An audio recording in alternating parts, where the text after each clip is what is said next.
সুবহানাল্লাহ। সাউন্ড একটু বাড়ান, হালকা একটু রিভার্ব দেন। আলহামদুলিল্লাহ আলহামদুলিল্লাহিল্লাযী আহাতা বিকুল্লি শাইইন ইলমা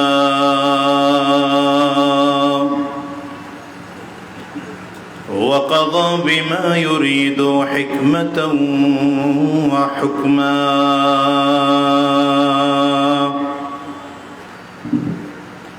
وأنعم بالنعم ابتلاء وامتحانا ونشهد أن لا إله إلا الله وحده لا شريك له ذو الجلال والإكرام ونشهد أن محمدًا عبده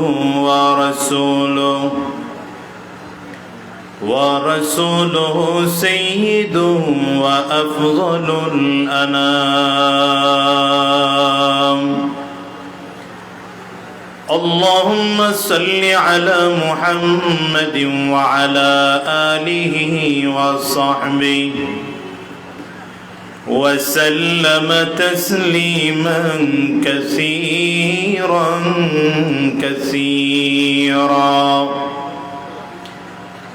أما بعد فأعوذ بالله من الشيطان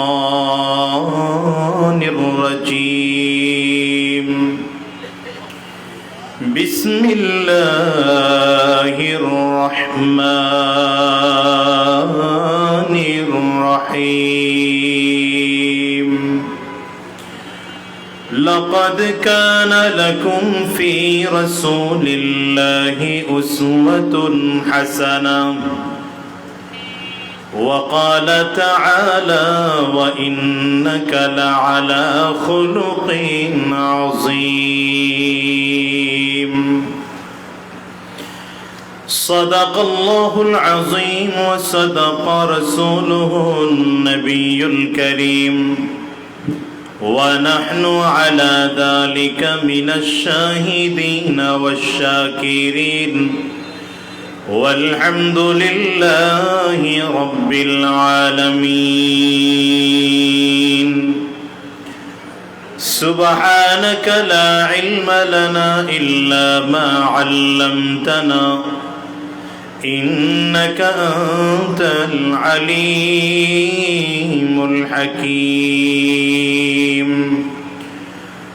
رب اشرح لي صدري ويسر لي أمري واحلل عقدة من لساني يفقه قولي لا إله إلا الله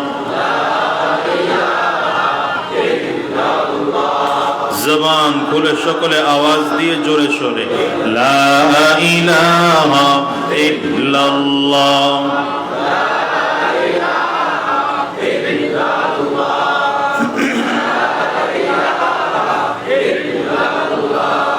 লা ইলাহা ইল্লাল্লাহ লা ইলাহা ইল্লাল্লাহ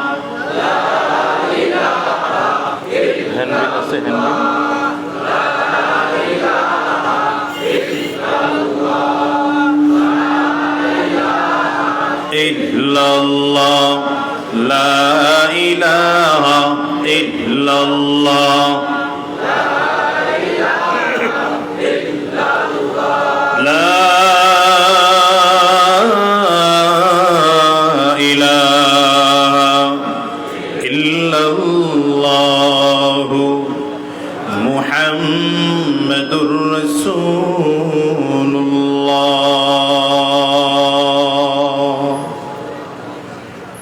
বাংলাদেশ মুজাহিদ কমিটি পটিয়া উপজেলা শাখার উদ্যোগে আয়োজিত আজকের এই একদিন ব্যাপী ওয়াজ মাহফিল ও হালকায় জিকিরের মুহতারাম সম্মানিত সভাপতি আজকের এই মাহফিলের সম্মানিত প্রধান অতিথি, দেশের লক্ষ কোটি মানুষের প্রাণ প্রিয় ব্যক্তিত্ব, আধ্যাত্মিক নেতা, আধ্যাত্মিক রাহবার, খানকার পীর ময়দানের বীর, বাংলার জিন্দা শাহজালাল, আমিরুল মুজাহিদিন হযরত পীর সাহেব হুজুর চরমনাই দামাত বারাকাতুহুম আল আলিয়া, উপস্থিত অন্যান্য হযরত উলামায়ে কেরাম, সম্মুখমানে সমবেত দিন প্রিয়, ইসলাম প্রিয়, दीनदार ईमानदार मुमिन मुसलमान मर्दे मुजाहिद भाईरा, मुरब्बी बाबाजीरा, যুবক বন্ধুরা, কচি কাঁচা মাসুম বাচ্চারা, পর্দার অন্তরালে অবস্থানরত সম্মানিতা শ্রদ্ধেয় মা ও বোনেরা, আল্লাহ পাকের শুকর যে আল্লাহ তাআলা আপনাকে আমাকে অত্যন্ত দয়া করে, মায়া করে, মহব্বত করে ভালোবেসে আজকের এই কোরআনী মজলিসে, জান্নাতি বাগানে, ঈমানদারদের মজলিসে, আল্লাহ ওয়ালাদের মজলিসে, বিশেষ করে আল্লাহ পাকের জাকিরিন ও শাকিরিন বান্দাদের মজলিসে যে রব্বে করিম, মৌলাই করিম আপনাকে আমাকে আসার বসার তৌফিক দান করেছেন, সে মহান রব্বুল ইজ্জত ওয়াল জালালের দরবারে শুকর আদায় করি। আমরা সকলেই জবান খুলে আওয়াজ দিয়ে জোরে সোরে বলি আলহামদুলিল্লাহ। যে আয়াতে কারিমা তিলাওয়াত করেছি, আল্লাহ রাব্বুল আলামিন বলেন, لقد كان لكم في رسول الله أسوة حسنة। পৃথিবীর সকল মানুষদেরকে উদ্দেশ্য করে আল্লাহ তাআলা বলেন, তোমাদের জন্য রয়েছে নবীজির মধ্যে গ্রহণ করার মতো উত্তম আদর্শ। বলেন তো কথাটা কে বলেছেন? আওয়াজ দিয়ে একটু জোরে বলেন, কথাটা কে বলেছেন? ডান হাতের শাহাদাত আঙ্গুলিটা উঁচা করে বলেন, কে বলেছেন? আল্লাহ বলেছেন, তোমাদের জন্য রয়েছে নবীজির মধ্যে গ্রহণ করার মতো উত্তম আদর্শ। তো আল্লাহ যদি বলেন তোমাদের জন্য, তাহলে কাদের জন্য? সবাই কথা বলে না, কাদের জন্য? আমাদের জন্য। আমাদের জন্য বললে আবার একটু গ্যাপ থেকে যায়। আমাদের জন্য মানে অনেকে মনে করে আমার জন্য না, বাকি সবার জন্য। কারণ সমাজের মানুষ এখন স্লোগান শিখছে, বদলে যাও বদলে দাও। মানে আমি বদলাবো না, আমি আগের মতোই আছি, আগের মতোই থাকবো, কিন্তু সমাজ পরিবর্তন করব। আচ্ছা বলেন, আমি নিজে পরিবর্তন না হলে সমাজ পরিবর্তন হবে? এই জন্য ইসলামের থিওরিটা আলাদা। ইসলামের স্লোগান হলো বদলে যাও বদলে দাও না, ইসলামের স্লোগান হলো বদলে যাই বদলে দেই। বদলে যাই, আগে নিজে পরিবর্তন হব, এরপরে সমাজকে পরিবর্তনের ফিকির করব। ঠিক আমাদের দেশের প্রতিটা মানুষ যদি প্রত্যেকটা ব্যক্তি তার জায়গা থেকে চিন্তা করে আগে আমি নিজে পরিবর্তন হব, তো দেখবেন আপনাকে আমাকে নিয়েই সমাজ। কথা বলে না? আপনাকে আমাকে নিয়েই সমাজ, আপনার আমার বাহিরের সমাজ না। যদি আমি চিন্তা করি ভালো হয়ে যাব, আপনি চিন্তা করেন ভালো হয়ে যাবেন। ইমাম যদি চিন্তা করে আমি ভালো হব, মুসল্লি যদি চিন্তা করে আমি ভালো হব, বক্তা যদি চিন্তা করে আমি ভালো হব, সাধারণ শ্রোতা যদি চিন্তা করে আমি ভালো হব, নেতা যদি চিন্তা করে আমি ভালো হব, জনগণ যদি চিন্তা করে আমি ভালো হব, একটা সময় গোটা সমাজ ভালো হয়ে যাবে। তো আমাদের সমাজের সবচেয়ে বড় সমস্যা হলো আমরা নিজেরা কেউ ভালো হতে চাই না, সমাজকে ভালো বানাতে চাই। এই জন্য দেখবেন যিনি চোরের বিরুদ্ধে কথা বলে তিনি নিজেই বড় চোর, যিনি ডাকাতের বিরুদ্ধে কথা বলে তিনি নিজেই বড় ডাকাত, যিনি দুর্নীতির বিরুদ্ধে কথা বলে, কথা বলেন না কেন, যিনি বাংলাদেশের সবচেয়ে দুর্নীতির বিরুদ্ধে কথা বলেন, তার চাকরি শেষ হওয়ার পরে খুঁজলে পাওয়া যায় তিনি সবচেয়ে বড় দুর্নীতির সাথে জড়িত। কারণ কি? কারণ হলো আমরা নিজেকে পরিবর্তন করার ফিকির করি না, সমাজ পরিবর্তন করার ফিকির করি। সমাজ আলাদা কোনো বিষয়ের নাম না, আলাদা কোনো জনগোষ্ঠীর নাম সমাজ নয়, আপনাকে আমাকে নিয়েই সমাজ। এই জন্য এখানে আমরা যারা আছি প্রত্যেকেই যদি প্রত্যেকের জায়গা থেকে ফিকির করি আমি ভালো হব, দেখবেন একটা সময় গোটা সমাজ ভালো হয়ে যাবে, ঠিক না? তো নবীজির স্লোগান বদলে যাই, কথা বলে না, বদলে যাই। এই আমার আলোচনার ব্যাপার কিন্তু ভিন্ন। ঘাড়ও ঘোরানো যাবে না, ঘাড়ও ডানে বামে ঘোরানো যাবে না। 100% মনোযোগী হয়ে বসতে হবে। কারণ আমি কথা বলতেছি আমার কথা না, নবীর কথা নকল করে বলতেছি, আল্লাহর কথা নকল করে বলতেছি। আমি ব্যক্তির মূল্য না থাকতে পারে, আল্লাহ এবং রাসূলের কথার মূল্য আছে না নাই? সাবধান, বাহিরে তুফান হয়ে গেল ডাইনে বামে তাকানো যাবে না। যদি মাহফিল করার পরিবেশ না থাকে, বৃষ্টি বেশি হয়, তো কর্তৃপক্ষই মাহফিল বন্ধ করে দেবে, এ নিয়ে আপনাদের টেনশন নেই, ঠিক না? কারণ আমাদের দায়িত্ব ছিল মাহফিলের আয়োজন করা। বৃষ্টি আমাদের জন্য মঙ্গল না, মাহফিল আমাদের জন্য মঙ্গল, এই ফয়সালা করার দায়িত্ব আল্লাহ পাকের। আল্লাহ যদি মনে করেন এই জাতির জন্য বৃষ্টি মঙ্গল, তো মাহফিল বন্ধ হয়ে যাবে। আর যদি আল্লাহ মনে করেন না এই জাতির জন্য ওয়াজ মাহফিল বেশি উপকারী, তাহলে আল্লাহ বৃষ্টি দিবেন। এটা আল্লাহর ফয়সালা। তবে আমাদের কাজ, আমরা বসে বসে দুরূদ শরীফ পড়তে পারি, অথবা বৃষ্টি যেন না হয় এই জন্য এ দোয়া পড়তে পারি, আল্লাহুম্মা হাওয়ালাইনা ওয়ালা আলাইনা। এর বাহিরে আর কোনো কাজ করেন না। এর বাহিরে কানটা এদিকে দিয়া দিলের কান দিয়ে কথা শুনেন, বরকত হবে ইনশাআল্লাহ। পারবো? আওয়াজ ভালো না, পারবো? মোবাইল নিয়ে কিছু লোক ব্যস্ত হয়ে পড়ছে, সব জায়গায় ভেজাল। যত জায়গায় যাই মোবাইল ওয়ালাদের জন্য বড় সমস্যা। মোবাইল ওয়ালাদের জন্য সুস্থে খাওয়া যায় না। আপনারা কি আমার কথা বুঝতেছেন? আপনাদের এলাকার কথা বুঝতে আমার কষ্ট হয়। হযরত খোয়াইব সাহেব হুজুর যখন আলোচনা করতেছিলেন, আমি শুধু কিছু কিছু মানুষের চেহারার দিকে তাকাইতেছিলাম, হুজুর বলেন কি, হুজুর কি বলছেন, খালি কোরআন শরীফের আয়াত আর হাদিস ছাড়া, আর গুটি কয়েকটা কথা ছাড়া বাকিগুলো আমি বুঝি নাই। এটা আপনাদের আঞ্চলিক ভাষা, আমার কথা আপনারা বুঝতেছেন তো?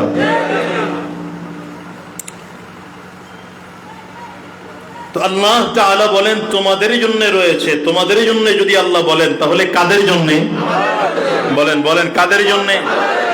আমাদের জন্য বললে একটু গ্যাপ থাকে, ওই যে বললাম, এই জন্য আমরা বলবো আমার জন্য। বলেন কার জন্য?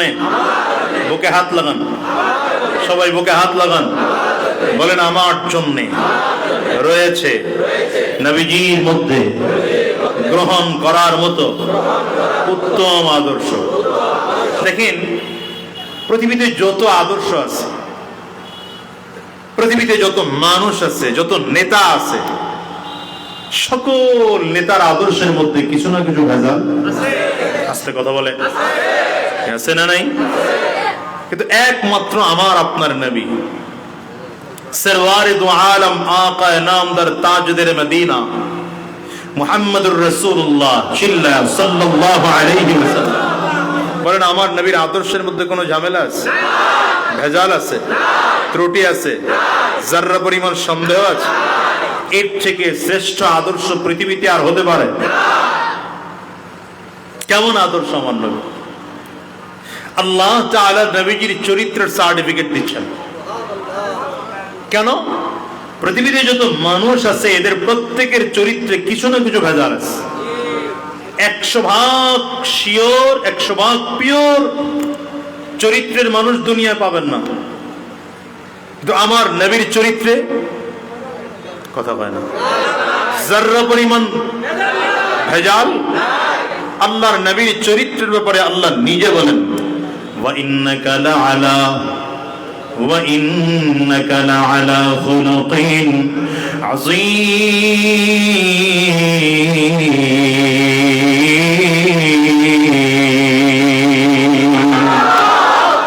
পয়গম্বর আপনাকে মহান চরিত্র দিয়ে প্রেরণ করা হয়েছে, আপনি মহান চরিত্রের অধিকারী। মহান চরিত্র ভালো করে বুঝবেন, মহান চরিত্র।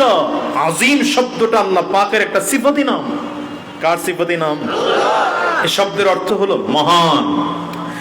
কোন নবীর চরিত্র বর্ণনা করতে গিয়ে আল্লাহ তাআলা আজিম শব্দ লাগান নাই। একমাত্র আমার আপনার নবীর চরিত্র বর্ণনা করতে গিয়ে আল্লাহ নিজের সিফতি নাম আজিম লাগাইলেন কেন? আল্লাহ বুঝাইলেন, আমি আল্লাহ যেমন মহান, আমি আল্লাহ পাকের যেমন তুলনা হয় না, আমার পয়গম্বরের চরিত্র ঠিক তেমন মহান। আমার পয়গম্বরের চরিত্রের সাথে কারো তুলনা চলে না। এই জন্য বলে চরিত্র তিন ধরনের হয়। কয় ধরনের? মুখস্থ করেন, কয় ধরনের? এর মধ্যে চরিত্রের প্রথম স্তর খুলুকে হাসান। খুলুকে হাসান চরিত্রের প্রথম স্তর। এই চরিত্রের প্রথম স্তর কার মধ্যে আছে বুঝবেন কি করে? এক কথায় বোঝেন, যেই মানুষটা কারো প্রতি জুলুম করে না। কারো প্রতি কি করে না? তাহলে যদি কেউ কারো প্রতি জুলুম করে তার কোনো চরিত্র নেই, ঠিক না? চরিত্রের দ্বিতীয় নম্বর স্তর খুলুকে কারীম অথবা খুলুকে আহসান। এই মানুষটা কারো প্রতি জুলুম তো করেই না, তার প্রতিও যদি কেউ জুলুম করে সে তাকে মাফ করে দেয়। কিন্তু খুলুকে আজিম যার মধ্যে আছে, এর মধ্যে আলাদা কিছু গুণ থাকবে। এক নম্বর, সে কোনোদিন কারো প্রতি জুলুম করতে পারে না, কল্পনাও হবে না। দ্বিতীয় নম্বর, যদি তার প্রতি কেউ জুলুম করে তো মজলুম হয়ে জালিমকে মাফ করে দেবে। সুবহানাল্লাহ, একটু জোরে কম। তিন নম্বর, মজলুম হয়ে জালিমের হিদায়াতের জন্য দোয়া করবে। বলেন না কথা? মজলুম হয়ে জালিমের হিদায়াতের জন্য দোয়া করবে। চার নম্বর, মজলুম হয়ে উল্টো জালিমের প্রতি সহানুভূতি দেখাবে। হ্যাঁ, এই চরিত্রটা আমার নবীর ছিল। এই চরিত্রটা কার ছিল? এই চরিত্রটা আমার নবীর ছিল। উদাহরণ, নবীজি ইহুদির বাড়িতে একবার চুক্তিবদ্ধ হয়েছেন। ইহুদির বাড়িতে নবীজি কাজ করবেন। কি কাজ? বালতির মধ্যে রশি বেঁধে কুয়া থেকে পানি উঠাবেন। এক বালতি পানি উঠালে নবীজিকে 2টা খেজুর দেওয়া হবে। ইহুদির রশি ছিল দুর্বল। ইহুদির রশি দুর্বল থাকার কারণে রশি ছিঁড়ে বালতি কূপের মধ্যে পড়ে গেছে। আচ্ছা বলেন, এতে আমার নবীর কোনো দোষ আছে? সবাই কথা বলে না। কিন্তু বদমাশ ইহুদি এসে আমার নবীর গালের মধ্যে এক থাপ্পড় দিয়েছে। এবার আমার নবীর আখলাক দেখেন। আচ্ছা বলেন তো, যদি আমার নবী চাইতেন, পাল্টা থাপ্পড় দেওয়ার মতো শক্তি আমার নবীর ছিল না ছিল না? কেমন ছিল? কেমন ছিল? আরে আমার নবীতে এমন একজন ব্যক্তিত্ব যার মধ্যে জান্নাতি 100 জন পুরুষের শক্তি আমার নবীর একার মধ্যে ছিল। মুসা আলাইহিস সালামের এক থাপ্পড়ে যদি একজন মরে যায়, শুধু এক থাপ্পড়ে, আমার নবীর প্রতিবাদ করার মতো শক্তি ছিল না? আমার নবী করেন নাই।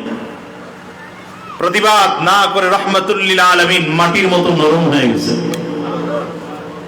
মাটির মতো নরম হয়ে রাসূল আরবি সাল্লাল্লাহু আলাইহি ওয়াসাল্লাম বললেন, চাচা রাগ করিয়েন না, আমি বালতিটা উঠায় দেই।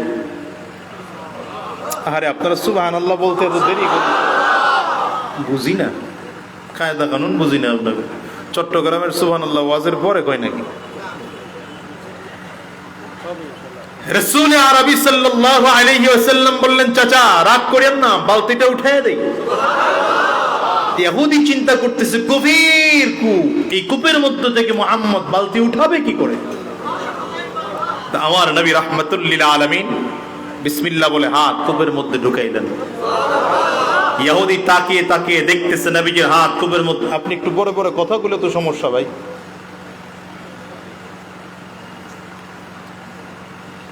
নবী আলাইহিস সালাতু ওয়াস সালাম হাত কূপের মধ্যে দিচ্ছেন তো হাত লম্বা হচ্ছে। হাত বলেন না, বলেন না, বলেন না, আরে বলেন না ভালো করে। হাত, আমার নবীর হাত তো নরমাল হাত না, এটা নবুয়তের হাত, রিসালাতের হাত। আমার নবীর হাত তো মুজিজার হাত। ইহুদি তাকিয়ে তাকিয়ে দেখতেছে, নবীজির হাত লম্বা হতে হতে হতে হতে বালতি পর্যন্ত গিয়ে পৌঁছে গেল। আমার নবী বালতি, রশি, পানি সহ উঠাইয়া ইহুদির সামনে নিলেন। চাচা, এই যে আপনার বালতি। আচ্ছা, এতটুকু পর্যন্ত হইলেও শেষ ছিল। এর পরের আচরণ নবীজির আরো আশ্চর্যজনক, যেটা ইহুদি কল্পনাও করে নাই যে এত চমৎকার আচরণ নবী করতে পারেন। এবার রাহমাতুল্লিল আলামিন ইহুদির হাত নিয়েছেন। আচ্ছা বলেন তো, থাপ্পড় কি আমার নবী দিয়েছেন না ইহুদি আমার নবীরে থাপ্পড় দিয়েছে? তো রাহমাতুল্লিল আলামিন এবার ইহুদির হাত নিয়েছেন, হাত নিয়ে মালিশ করতেছেন, মালিশ করতেছেন আর বলতেছেন, চাচা হাতে ব্যথা পেয়েছেন?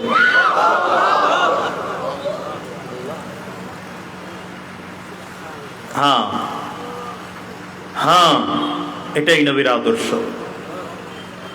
এটাই নবীর আদর্শ। তবে এখানে ছোট্ট কথা মনে রাখবেন, নবীজির এই জায়গা থেকে আমাদের উম্মতের জন্য চমৎকার এক শিক্ষা। যেই নবী এত নরম, এত নরম, এত নরম, ইহুদি আমার নবীকে থাপ্পড় দেওয়ার পরেও রাহমাতুল্লিল আলামিন প্রতিবাদ করেন নাই। সেই নবী খোলা তরবারি নিয়ে যুদ্ধের ময়দানে গিয়েছেন না যান নাই?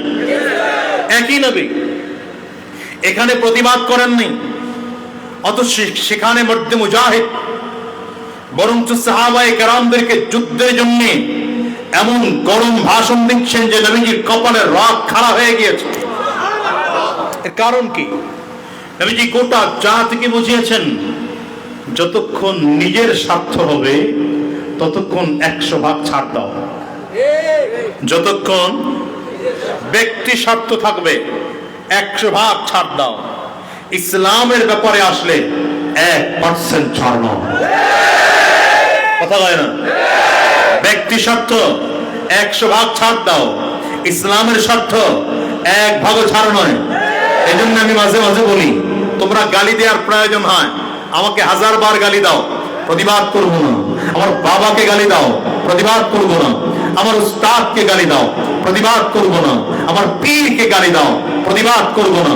আমার রাজনৈতিক নেতাকে গালি দাও, প্রতিবাদ করবো না। কিন্তু সাবধান, আল্লাহকে নিয়ে যদি কথা বলো, নবী নিয়ে যদি কথা বলো, কোরআন নিয়ে যদি কথা বলো, ইসলামের প্রতি যদি আঘাত হানো, খোদার কসম মধ্যে মুজাহিদ হয়ে রাস্তায় নেমে যাবো, বেঈমানদেরকে ছাড়বো।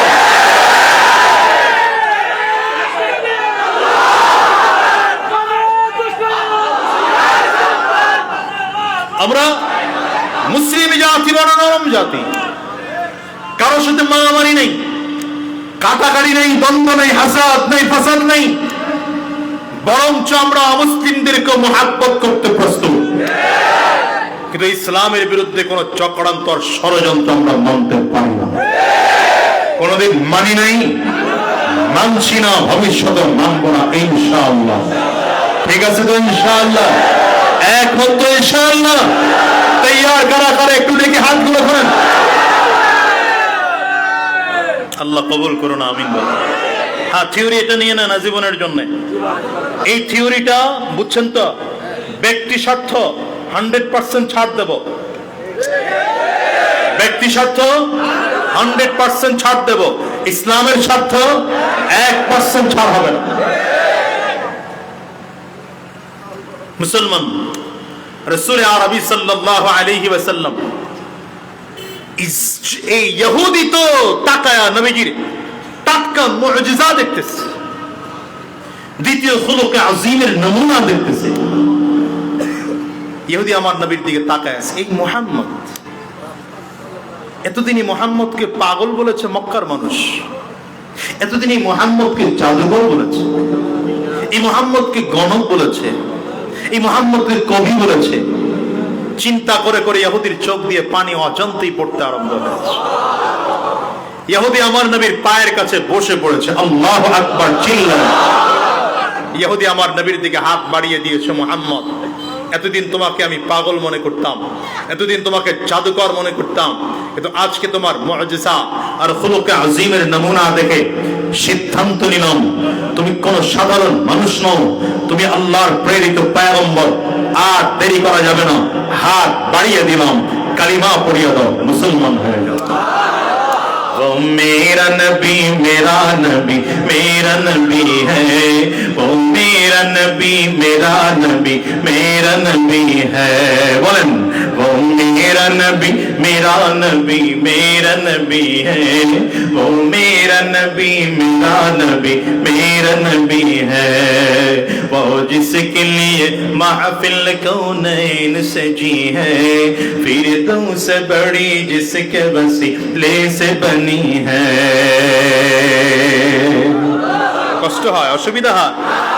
वो हाशिमी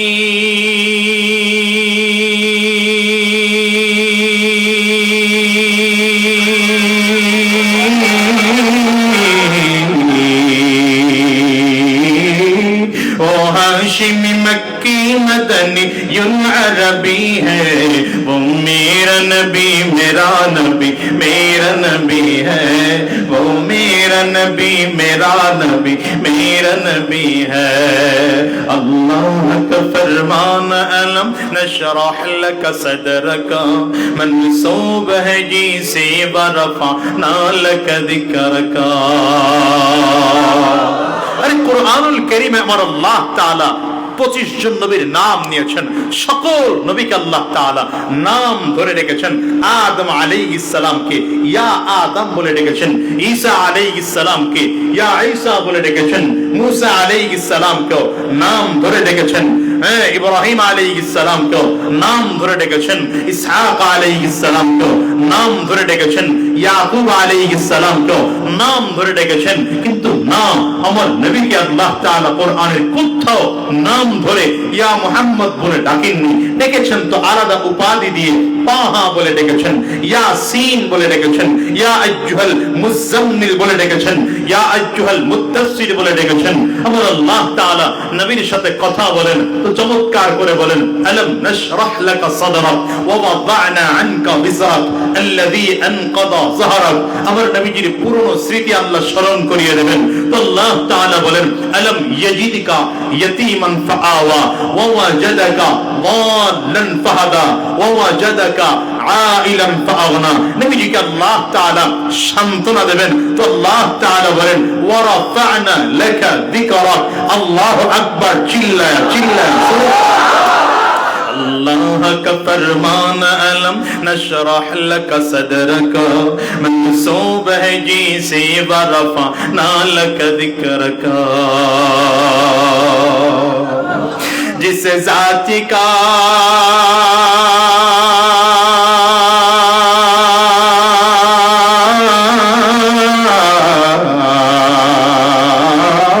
जिस जाति का कुरान में भी जिक्र जली है, वो मेरा नबी मेरा नबी मेरा नबी है। बोले वो मेरा नबी मेरा नबी मेरा नबी है, वो मेरा नबी मेरा नबी मेरा नबी है।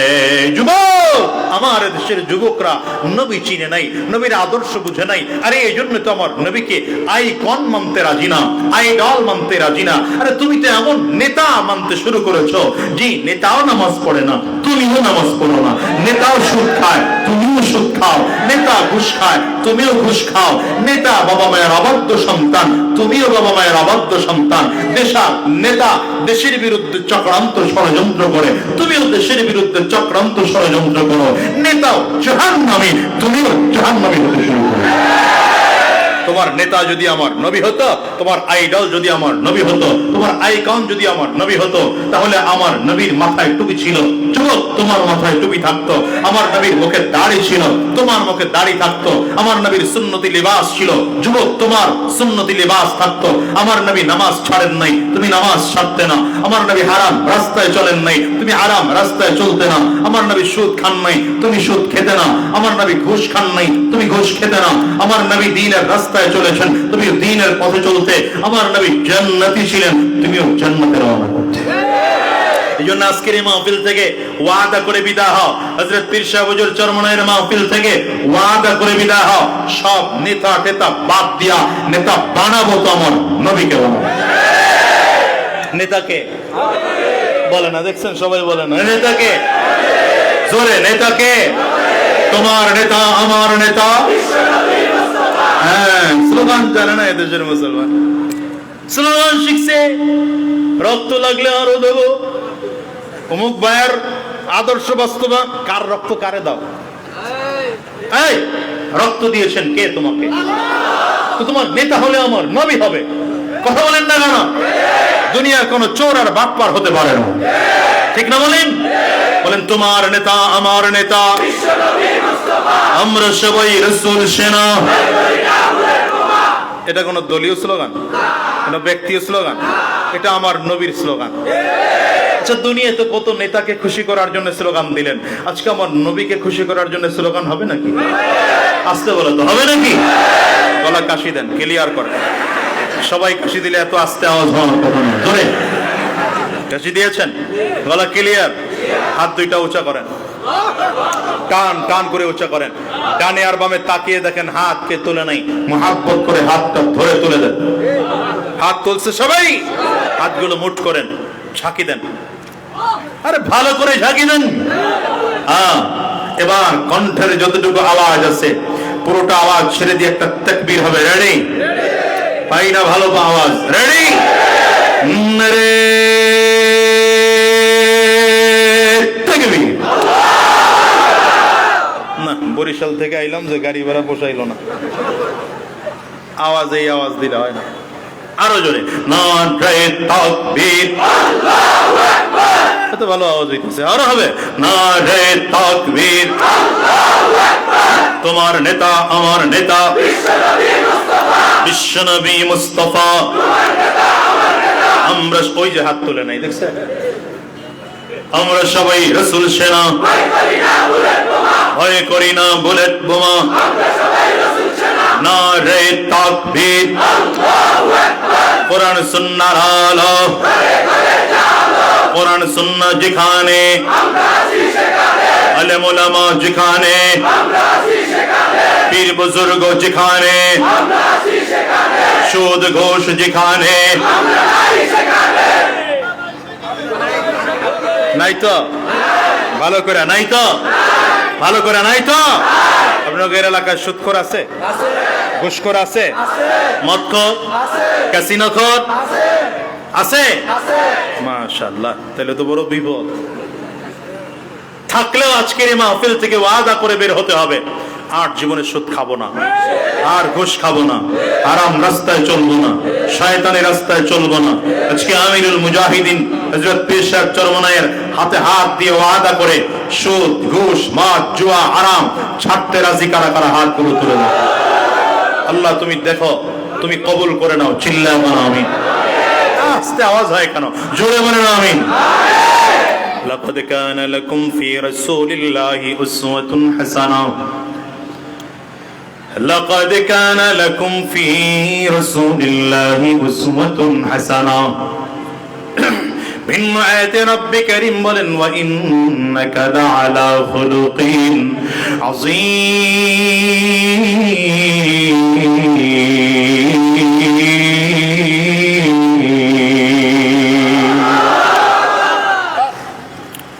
আল্লাহ বলেন তোমাদের জন্য রয়েছে নবীজির মধ্যে গ্রহণ করার মতো উত্তম আদর্শ। নবীজির আদর্শ কেমন? আমার নবীজি মহান চরিত্রের অধিকারী, এর চেয়ে মহান চরিত্র পৃথিবীর মধ্যে আর কারো হতে পারে না। প্রশ্ন হলো নবীজির চরিত্র, নবীজির আদর্শ মানলে আমাদের লাভ কি? এক কথায় উত্তর নিয়ে নাও মুসলমান। দুনিয়ায় যদি শান্তি পেতে চাও, পরকালে যদি মুক্তি পেতে চাও, খোদার কসম করে বলি আমার নবীর আদর্শের বিকল্প নাই। দুনিয়াতে শান্তি পেতে চাইলে, পরকালে মুক্তি পেতে চাইলে আমার নবীর আদর্শের বিকল্প দেখে ছোট্ট একটা কথা বলে আমি আমার আলোচনার শেষ দিকে আসতে চাই। আর রাসূলুল্লাহ সাল্লাল্লাহু আলাইহি ওয়াসাল্লাম হিজরত করে যে বছর মদিনায় গিয়েছেন, মদিনার এক কৃষক, কোথার? আপনাদের বাংলাদেশের আমরা যেমন এইখানের কৃষকরা বেশিরভাগ ধান চাষ করে, আপনাদের চট্টগ্রামে কি করে? ধান নেই? হ্যাঁ, আচ্ছা, ধান চাষ করে। তো এই আরব দেশের কৃষক, মদিনার কৃষক গম চাষ করত। যে পরিমাণ গম তার হতো সেটা দিয়ে পুরো বছরের খোরাকি হয়ে যেত। নবীজি যেই বছর হিজরত করে মদিনায় গিয়েছেন সেই বছর খোরাকের পরিমাণ একটু কম হয়েছে। কৃষক হিসাব নিকাশ করে দেখতেছে যেই পরিমাণ খোরাকে আছে তাতে 10 মাসের খোরাকি হয়, 2 মাসের বাকি হয়ে যায়। টেনশন বড়, এই 2 মাস কি করে কভার করবে? বন্ধু বান্ধবদের সাথে পরামর্শ করে পায় না সমাধান, আত্মীয় স্বজনদের সাথে পরামর্শ করে সমাধান পায় না। হঠাৎ করে স্ত্রী একদিন ডেকে বললো, শোনো, শুনলাম মদিনাতে নাকি একজন নবী আসছেন মুসলমানদের। লোকটা কিন্তু ইহুদি, তাহলে তার স্ত্রীও কি? কিন্তু পরামর্শ দিচ্ছে মদিনাতে নাকি একজন মুসলমানদের নবী আসছে, নাম নাকি তার মুহাম্মদ। সে মুসলমানদেরকে নাকি ভালো ভালো পরামর্শ দেয়। তুমিও তোমার বিষয়টা গিয়ে বলো না, হয়তো তোমাকেও ভালো কোনো পরামর্শ দিতে পারে। মান ইয়াহদিল্লাহু ফাহুয়াল মুহতাদ ওয়া মান ইউদলিল ফালান তাজিদ লাহু ওয়ালিয়্যাম মুরশিদা। আল্লাহ বলেন, আমি হিদায়াত যাকে দিতে চাই তাকে আমি আল্লাহ তাআলা ধরে নিয়ে হিদায়াত ওয়ালার পাশে দাঁড় করায়। তো লোকটা স্ত্রীর কথায় নবীজির কাছে গিয়া বলতেছেন, আমার 10 মাসের খোরাকের ব্যবস্থা আছে, 2 মাসের শর্ট আছে, কি করতে পারি? নবীজি কিছুক্ষণ চুপ থেকে উত্তর দিলেন, শোনো, যেই পরিমাণ গম তোমার কাছে আছে সেখান থেকে 2 বস্তা গম মদিনার মানুষের মাঝে বিলিয়ে দাও। আপনারা সুবহানাল্লাহ বলছেন? হ্যাঁ, কিন্তু ওই বেটার মেজাজ তো গেছে গরমে। আসলাম অভাব নিয়া, হুজুর উল্টা ওয়াজ করে দিল, যা আছে তাও দিতে বলে। কথা কম না? কিছু মানুষ মাহফিলের ময়দানে বসে বলবে, হুজুর গোর কোনো খায় লয়া কাম আছে, বৃষ্টির মধ্যে মাহফিল দিয়ে বসে আসেনি আমার। হ্যাঁ, কিছু মানুষ আছে হুজুর গোর সব কাম তাদের কাছে উল্টা মনে হয়, বাইল কোনো কাজই মনে হয় না। কিন্তু দিনের এই কাজগুলো যদি একবার বাইল মনে করতেন, খোদার কসম দেশ পরিবর্তন হয়ে যেত। তো নবীজির কথা অনুযায়ী বাসায় এসব স্ত্রীকে গায়ে পাঠাইছস কার কাছে? আমারে, আমি গেছি অভাবে, সে আরো বলতেছে মদিনার মানুষের বিলাই দিন। তো স্ত্রী বলে, দেখো মুহাম্মদ যেহেতু বলছে, একটা ব্যাপার স্যাপার আছে। জোরে কম, জোরে বলে, যাও 2 বস্তা নিতে বলছে তো নিয়ে যাও। তো স্ত্রীর কথায় 1 বস্তা গম নিয়ে মদিনায় রওনা করছে। নবীজি বলছেন কয় বস্তা নিতে? এই লোক এখন কয় বস্তা নেয়? গিয়া মসজিদ নববীর সামনে বস্তার মুখ খুলে দাঁড়ায় আছে। খুব লম্বা আলোচনা, সংক্ষেপে বলছি। প্রথম সাক্ষাৎ সাহাবায়ে কেরামদের মধ্যে সবথেকে ধনী হযরত উসমান বিন আফফান রাদিয়াল্লাহু আনহুর সাথে। এই বেচারা তো আর চিনে না যে কে ওসমান, কে আলী, কে আবু বকর, কে আমর, চিনে? সাহাবায়ে কেরাম হিজরত করে মাত্র আসছেন, আর উনি তো মদিনার আগের মানুষ। তো ডাক দিছে, ভাই এদিকে আসা। কেন? তোমাকে গম দেবো। হযরত ওসমান বললেন, আপনি আমাকে গম দিবেন? তো আমি একটু দেখে আসি আমার বাসায় লাগবে কিনা। দেখছেন সুবহানাল্লাহ কয় না? এত ধাক্কায় ধাক্কায় আমি সুবহানাল্লাহ বলেন যায়। বাসায় গিয়ে স্ত্রীর কাছ থেকে খবর নিয়ে এসে বললেন, ভাই আমি ঘর থেকে জেনে আসলাম, আমার স্ত্রী বলেছে আমার ঘরে আজকের দিন আরো 2 দিন, টোটাল 3 দিনের খানা আমার ঘরে আছে, আমার লাগবে না। আপনারা বুঝছেন কিনা আমি জানি না, এই নবীজির সাহাবায়ে কেরামদের মধ্যে সব থেকে বড় ধনী, তার ঘরে খানা আছে কয় দিনে? এরপরেও দিতে চাইলেও নেয় না। আর এই লোকের ঘরে খানা আছে 10 মাসের, এরপরেও টেনশন ফুরায় না। নবীজি এটা বুঝানোর জন্য বলছেন, গিয়া খানা দাও। কিন্তু এত মগার ঘরের মগা বুঝে নাই, দাঁড়াই রইছে। কিছুক্ষণ পরে হযরত ওমর ফারুকের সাথে সাক্ষাৎ। লম্বা চোরা বড়ি দেখছে, মনে করছে এর মনে হয় দরকার, তোমারে গম দেব। হযরত ওমর বলেন, তাইলে আমিও তো একটু বাড়ির থেকে খবর নিয়ে আসা লাগে। বাড়ির থেকে খবর নিয়ে এসে বললেন, আমার স্ত্রী বলেছেন আমার ঘরে আজকের দিন আরো 1 দিন, টোটাল 2 দিনের খানা আমার ঘরে আছে, আমারও লাগবে না। সাক্ষাৎ আবু বকর সিদ্দিক রাদিয়াল্লাহু আনহুর সাথে। তিনিও ঘর থেকে খবর নিয়ে এসে বললেন, আমার স্ত্রী বলেছেন 1 বেলার খানা পাক হচ্ছে, আর 1 বেলার খানা রিজার্ভ আছে, আমারও লাগবে না। জোহরের আযানের সময় হযরত বিলাল আসতেছেন। বিলাল কে? আল্লাহু আকবার। যিনি নিজে গোলাম, বাবা গোলাম, দাদা গোলাম, হ্যাঁ গোলাম জাদা গোলাম, কিন্তু নবী আমার বলেন আল গিনা গিনান নফস, সত্যিকার অর্থে ধনী তো সে যে তার অন্তর থেকে ধনী। হযরত বিলাল রে দেখে ডাক দিয়েছে, এদিকে আসো তোমার একটু গম দেই। হযরত বিলাল বললেন, আপনি আমার গম দিবেন কেন? বলে দিতে বলছে একজন, দিচ্ছি। কই ভাই আমারে খালি খালি গম দিয়া লাভ নাই, আমি এখন জোহরের আজান দেব, নবীজি এসে নামাজ পড়াবেন, সাহাবায়ে কেরাম খানা পাকাইতেছেন, নামাজ হয়ে গেলে দস্তরখান বিছানো হবে, আমি নবীজির এক কায়দায় বসে বসে খানা খায়া ফেলবো। আমার ঘর বাড়ি কিছুই নাই, খালি খালি আমার গম দিয়া বোঝা বাড়ায় লাভ নাই। বেচারা বাসায় গিয়ে স্ত্রীকে বলে, আচ্ছা বলো তো, ব্যাপারটাই বুঝলাম না, মদিনা মানুষকে গম দিতে চাই তো গম নিতেই চায় না, কেউ বলে একদিনের খানা, কেউ বলে 2 দিনের খানা, কেউ বলে 3 দিনের খানা, আবার কারো ঘরে এক বেলার খানাও নাই, এরপরেও নিতে চায় না। স্ত্রী কয় কিছুই বোঝা নাই? বলে না কিছুই বুঝি নাই। তো ঘুমাও, সকাল বেলায় বুঝবা, ঘুমাও সকাল বেলায় বুঝবা। এই জন্য বলছি, মাইয়াহদিল্লাহু ফাহুয়াল মুহতাদ ওয়া মান ইউদ্লিল ফালান তাজিদ লাহু ওয়ালিয়াম মুরশিদা। স্বামী আর স্ত্রী দুইজন ঘুমিয়ে আছে। সকালবেলা স্ত্রী ঘুম থেকে তাড়াহুড়ো করে ওঠে, সুন্দর করে ওযু গোসল করে পবিত্র হইয়া পবিত্র কাপড় পরেছে। স্বামীকে ঘুম থেকে জাগায় ডেকে বলে, স্বামী আমার বিদায় দাও, তোমার সংসারে থাকবো না, মুহাম্মদুর রাসূলুল্লাহর কাছে গিয়ে কালিমা পড়ে মুসলমান হয়ে যাও। স্বামী ডেকে বলে, কেন মুহাম্মদের কাছে যাইবা, কালিমা পড়বা? আমি কি তোমারে কোনোদিন কষ্ট দিয়েছি নাকি? বলে না, কোনোদিন কষ্ট দাও নাই, কিন্তু ভালো করে দেখেছি তোমার সংসারে মাত্র সারা জীবনে 1 বছরে অভাব আসছে, 9 মাসের খানা আছে, 2 মাসের শর্ট পড়ে গেছে, টেনশনের কারণে ঘুম হয় না, খাওয়া হয় না, গোসল হয় না। অথচ মুহাম্মদুর রাসূলুল্লাহ আদর্শবান মানুষগুলোর দিকে তাকাও, কারো ঘরে মাত্র 3 দিনের খানা, এরপরেও খানা দিতে চাইলেও নিতে চায় না। কারো ঘরে 2 দিনের খানা, এরপরেও খানা দিতে চাইলেও নিতে চায় না। কারো ঘরে 1 দিনের খানা, এরপরেও খানা দিতে চাইলেও নিতে চায় না।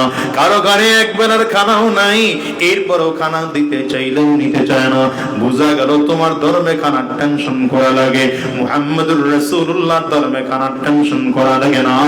আর দেরি করব না, মুহাম্মদের কাছে যাইয়া মুসলমান হইয়া টেনশন মুক্ত জীবন চালাবো। স্বামীর চোখ দিয়ে টপ টপ করে মনের অজান্তে পানি বের হতে আরম্ভ করেছে। স্ত্রীর হাতটা ধরে বুকের সাথে লাগায় চোখের পানিগুলো ফেলে কান্না করতে আরম্ভ করেছে। প্রাণের স্ত্রী আমার, এমন করে বিষয়টা কোনোদিন চিন্তা করিনি, ব্যাপারটা এমন যদি হয় তাইলে তুমি একা নয়, আমিও তোমার সাথে যাব, মুহাম্মদুর রাসূলুল্লাহর কাছে যাইয়া কালিমা পড়ে মুসলমান হয়ে যাব। স্বামী আর স্ত্রী 2 জন মিলে চলে গেলেন। স্ত্রী পর্দার আড়ালে, স্বামী আমার নবীর সামনে দাঁড়ানো, রাহমাতুল লিল আলামিনের দিকে হাত বাড়িয়ে দিলেন। তোমার সংসারে বড় অভাব। রাসূল আরবের দিকে তাকিয়ে লোকটা কান্না করেন আর বলেন, পয়গম্বর 3 দিন আগে যখন এসেছিলাম তখন আপনার নবুয়তের সাথে আমার পরিচয় ছিল না, আপনার রিসালাতের সাথে আমার পরিচয় ছিল না, আপনার খুলুকে আযীমের সাথে আমার পরিচয় ছিল না। আজকে 3টা দিন পর আপনার সিরাতের সাথে আমার পরিচয় হয়েছে, আপনার খুলুকে আযীমের সাথে আমার পরিচয় হয়েছে। আমি বুঝতে পারলাম ইসলাম এমন এক ধর্ম যেই ধর্মে রিজিকের টেনশন করা লাগে না। আমরা স্বামী আর স্ত্রী 2 জন মিলে মিশে এসেছি, কালিমা পড়ায় মুসলমান হয়ে যাব। এই চট্টগ্রামের মুসলমান, বুঝো নাই তুমি ইসলাম, বুঝো নাই কোরআন, বুঝো নাই নবীর আদর্শ, বুঝো নাই। এই জন্য আমার দেশের যুবকগুলো উল্টা দিকে দৌড়ায়, কাফির আর বেঈমানদের দিকে দৌড়ায়। নবীর আদর্শ যদি বুঝতো, জীবন চলে গেল, নবীর আদর্শ ছাড়তে পারতাম না রে মুসলমান। কেমন করে তোমাদেরকে বুঝাই, কি দিয়ে তোমাদেরকে বুঝাই রে বাজান বলো। এই নবীর আদর্শ এত চমৎকার আদর্শ, যে আদর্শ দেখে মক্কার কাফির মুশরিকরা কালিমা পড়ে মুসলমান হয়ে গিয়েছে। আমার নবীর আদর্শ এত চমৎকার আদর্শ, যে আদর্শের জন্য সাহাবায়ে কেরাম জীবন বাজি রাখতে রাজি ছিলেন। সন্তানের চেয়ে আমার নবীকে বেশি ভালোবাসতেন, আমার নবীর আদর্শের জন্য টাকা পয়সার চেয়ে আমার নবীকে বেশি ভালোবাসতেন, ক্ষমতার চেয়ে আমার নবীকে বেশি ভালোবাসতেন। আরে দুনিয়ার মুসলমান, এমন কি বড় বড় মানুষ তো হবে দূরের কথা, ছোট ছোট বাচ্চাগুলো আবার নবীর মুহাব্বতে বিভোর। 7 থেকে 8 বছরের ছোট্ট একটা বাচ্চা তালহা ইবনে বারা রাদিয়াল্লাহু আনহু বাবার হাত ধরে আমার নবীর কাছে আসতো। মাঝে মাঝে বাবা নবীর কাছে আইনা তালহা ইবনে বারা ছোট্ট মানুষকে দূরে বসায় রেখা আমার নবীর সামনে বসে বাবা আলাপ করতো, মজার মজার আলাপ করতো, কথাবার্তা বলতো। আবার কথাবার্তা শেষ হয়ে গেলে বাচ্চার হাত ধরে নিয়ে যেত। একদিন আলাপ শেষ করে বাবা রওনা হয়, ছোট্ট বাচ্চা তালহা রাদিয়াল্লাহু আনহু বাবার হাতটা ধরে নাড়া দেয় আর ডেকে বলে, আব্বু হাতটা একটু ছেড়ে দাও, আমি নবীর কাছে যাবো, একটু আমার স্পেশাল আলাপ আছে। কেন রে তালহা, কি কথা বলবি আমার নবীর কাছে? বলে, আব্বু যখনই তোমার সাথে নবীর কাছে আসি কখনোই নবীর সামনে আমারে বসাও না, বাচ্চা মানুষ দেখে আমাকে দূরে বসায় রাখো। তুমি নবীর সামনে দাঁড়ায় দাঁড়ায় চমৎকার করে কথা বলো, নবী তোমাকে কত বিষয়ে পরামর্শ দেয়, আমার অত কিছু স্পেশাল আলাপ আমার নবীর সাথে থাকতে পারে। আমার হাতটা একটু ছেড়ে দাও, আমি আমার নবীর কাছে গিয়ে স্পেশাল কথা বলবো। আবেগের কথা শুনে বাবা সন্তানের হাতটা ছেড়ে দিলেন। সন্তানটা দৌড়ায় নবীজির সামনে দাঁড়ায় আস্তে করে আমার নবীজির চেহারার দিকে তাকিয়ে ডেকে বলেন, পয়গম্বর আপনি কি মনে করেন আমার আব্বু একা আপনারে ভালোবাসে? না গো নবী না, আমি ছোট্ট বাচ্চা মানুষটাও কিন্তু আপনারে ভালোবাসি। হুজুর আমার আব্বুর চেয়ে আমি আপনারে অনেক বেশি ভালোবাসি নবী আমার। রাহমাতুল লিল আলামিন বাচ্চাটার দিকে তাকায় আছেন, কি বলে ছোট্ট বাচ্চাটা? এই বাচ্চা আমার নবীর দিকে তাকিয়ে বলেন, পয়গম্বর আমার বাড়িটা অনেক দূরে, বাবা না নিয়ে আসলে আপনার কাছে আসতে পারি না, আমার বড় ভয় হয় আগামীতে আর কোনোদিন আপনার সাথে দেখা হয় নাকি জানি না, তবে যাওয়ার আগে আপনি আমাকে ছোট্ট একটা সবক দিয়ে দেন, যদি আপনার সাথে কোনোদিন দেখা না হয় আমি আপনার এই সবকটা পালন করব আর বলবো। আমার নবীজির জবানে সর্বশেষ সবকটা শুনেছি।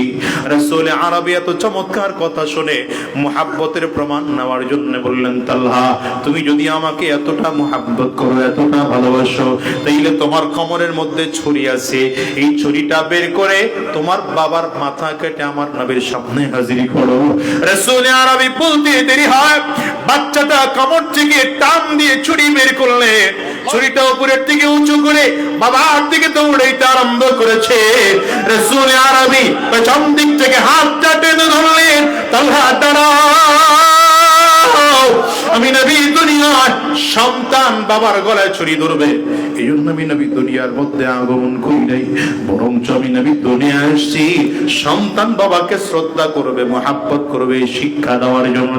তবে আমি পরীক্ষা করার জন্য পাঠাইছিলাম, তুমি পরীক্ষায় পাশ করে ফেলেছো তালহা, যাও বাড়িতে যাও, এই মহাব্বতটুকু কলিজার মধ্যে রেখা যদি তোমার জীবন পরিচালনা করতে পারো, আমি নবী ওয়াদা দিলাম প্রতিদিন জান্নাত পেতে দেরি না। লম্বা কথা মুসলমান, বহু দিন হয়ে গেল তালহা আসে না, তালহার বাবা বারা আসে না। অনেক দিন পরে বাবা এসে হাজির হয়েছে। আজকে নবীজি তাকায় দেখেন ছোট্ট বাচ্চাটা বাবার সাথে নেই। নবীজি ডেকে বললেন, এই বারা, আমার ছোট্ট আশিক তালহাটা কোথায়? বাবা নবীজির দিকে তাকায় হাওমা করে কান্না আরম্ভ করেছে। নবী আমার কি বলবো আপনাকে, আপনার ছোট্ট আশিক তালহাটা জমিন থেকে বিদায় হয়ে আল্লাহর কাছে চলে গেছে।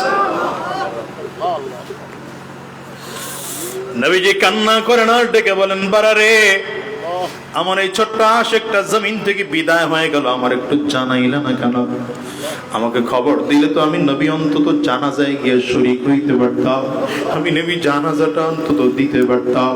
হযরতে বারা নবীর দিকে তাকায় চোখের পানিগুলো ফেলে ফেলে কান্না করে আর বলেন, নবী আমার, আমি জানাইতে চাইছিলাম কিন্তু আপনার এই ছোট্ট আশিকটা আপনাকে জানাইতে নিষেধ করেছে। বলে কেন? জুর আপনার এখান থেকে যাওয়ার কয়েকদিন পরে হঠাৎ করে গভীর রাতে তাকায় দেখে আমার সন্তানটা জ্বরের কারণে থর থর থর থর করে কাঁপতেছে। সন্তানের মাথাটা ওঠা কোলের মধ্যে লইলাম, ধীরে ধীরে জ্বর আরো বাড়তেছে। আমার সন্তান আমার দিকে তাকায় বলে, আব্বু আমার বড় কষ্ট হয়, আমার কাছে মনে হয় আমি বাঁচবো না, আমি জমিন থেকে বিদায় হয়ে যাব। তবে আব্বু তোমার কাছে আমি একটা আবদার জানাই, আমি যদি রাত্রির মারা না যাই, সকালবেলায় যদি আমি জমিন থেকে বিদায় হয়ে যাই, তাইলে আমার নবীর খবর দিবা, নবী যেন এসে আমাকে জানাজা পড়ায় নিজের হাতে দাফন করে রাখে। আর যদি আব্বু রাত্রিবেলায় আমি মারা যাই, সাবধান আমার নবীরে খবর দিবা না, আমার নবীরে খবর দিও না, দু চারজন জানাজা পড়ে আমার দাফন দিয়ে দিবা। আল্লাহ ডেকে বলি, বাবা কেন বলি জানো?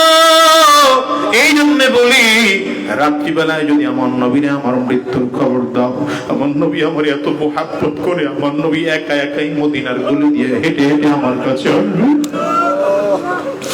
আমি তো আল্লাহর বড় ভাই, আমার নবীর দুশ্মনের তো অভাব নাই। আমার নবী যদি একা একা মদিনার গলির মধ্যে হাঁটি,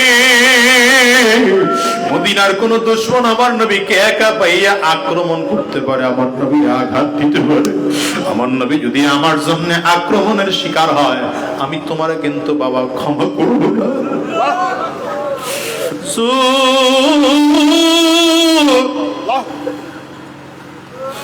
আমার সন্তান রাত্রিবেলায় জমিন থেকে বিদায় হয়ে গিয়েছে। আমি আপনাকে জানাইতে চাইছিলাম, কিন্তু আমার সন্তান আমাকে দিয়ে ওয়াদা করেছে রাত্রিবেলায় মারা গেলে আপনাকে জানাবো না। আমি আমার সন্তানের মৃত্যুর খবর আপনাকে দিতে পারি নাই।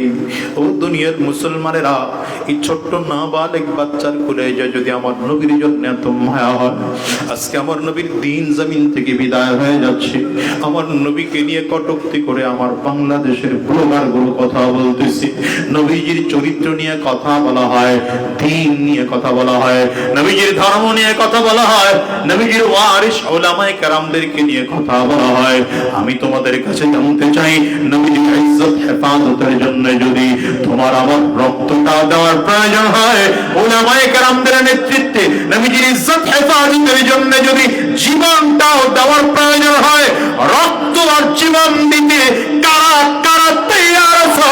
হাতগুলো তুলে দেখাও, আওয়াজ দিয়ে চিল্লায় জোরে ডাক দাও আল্লাহ।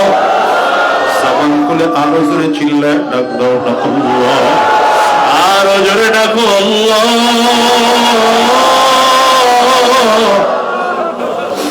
দয়ার মালিক, আমরা সবাই মিলে ওয়াদা করলাম, তোমার নবীর মুহাব্বত কলিজার মধ্যে ঢুকাইব, নবীজির অনুসরণ করে করে জীবন পরিচালনা করব, হারাম রাস্তায় চলবো না, শয়তানি রাস্তায় চলবো না। ওয়াদা করে বিদায় হইলাম গো আল্লাহ। আজকে চরমনাই পীর সাহেব হুজুরের হাতে হাত দিয়া আজীবনের জন্য ওয়াদা করব, আর হারাম রাস্তায় চলবো না, শয়তানি রাস্তায় চলবো না, গুনাহের পথে চলবো না।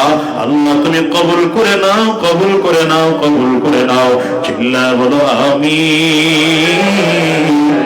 জবান খুলে আওয়াজ দিয়া আরো জোরে বলো আল্লাহুম্মা আমিন।